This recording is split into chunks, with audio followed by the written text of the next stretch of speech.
હાર્દિક મોદી બપોરના 1 વાગી રહ્યા છે। મિડ ડે ન્યૂઝની શરૂઆત કરીશું, જ્યાં પાટણમાં બાળ તસ્કરી મામલે મોટો ખુલાસો થયો છે અને દાટેલી હાલતમાં બાળક મળી આવ્યું હોય તેવા સમાચાર સામે આવ્યા છે।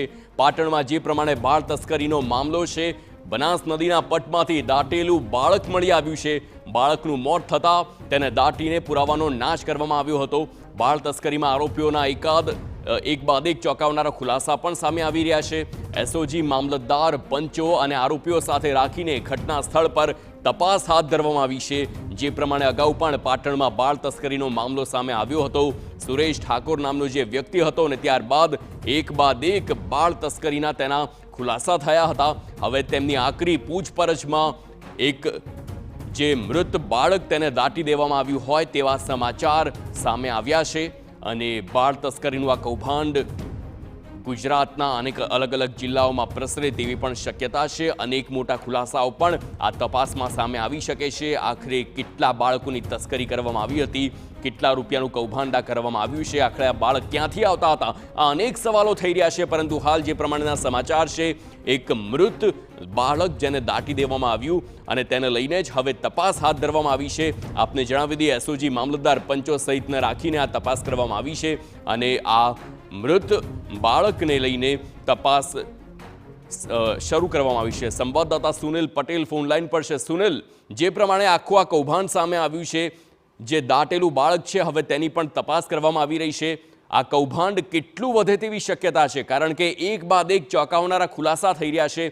કેટલા બાળક તેને દત્તક અગાઉ લીધા હતા અને કેવી રીતે આ ગેરકાયદે કૌભાંડ કર્યું? હાર્દિક, ચોક્કસ કહી શકાય તો જે એક બાદ એક બાળ તસ્કરી મામલે જે ઘટસ્ફોટ સામે આવી રહ્યા છે, ખાસ કરીને કહી શકાય તો હાલમાં રાધનપુરના કામલપુર નજીક આવેલી બનાસ નદીના પટમાં ક્યાંક ના ક્યાંક એસઓજી પોલીસની ટીમ હાલ ગોથે ચડી છે। જે બાળક જે દટાવવામાં આવ્યું હતું તે બાળકની ભાળ હજુ સુધી મેળવી નથી શકી એસઓજીની પોલીસ। જોકે મામલતદાર સહિત જે પંચો છે સરકારી તે પણ પહોંચી ચૂકી છે બનાસ નદીના પટમાં, પરંતુ જે રીતે આરોપી જે શિલ્પા છે, બોગસ ડોક્ટર જે સુરેશ ઠાકોર છે, તેના જણાવ્યા મુજબ જે સ્થળે બાળકને દાટવામાં આવ્યું હતું તે સ્થળે તપાસ કરતા ત્યાંથી બાળક હાલ ન મળ્યું હોવાનું પણ પોલીસને જાણવા મળતા જે સમગ્ર એસઓજીની જે અલગ અલગ ટીમો છે તે બનાસ નદીમાં સમગ્ર પટ છે તેને ખૂંદી રહી છે, કેમ કે હવે બાળક ક્યાં છે।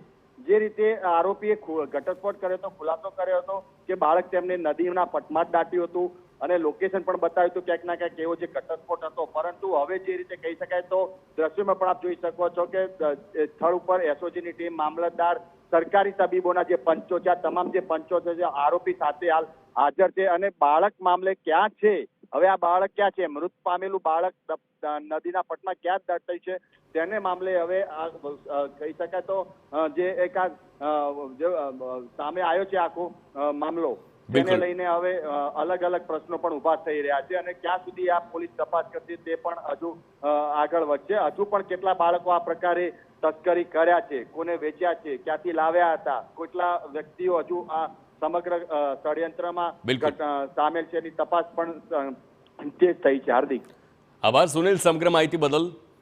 તો જે પ્રમાણે આ આખું આ કૌભાંડ સામે આવ્યું છે ને આરોપીએ જે જણાવ્યું હતું તે લઈને જ હવે ખુલાસા થઈ રહ્યા છે।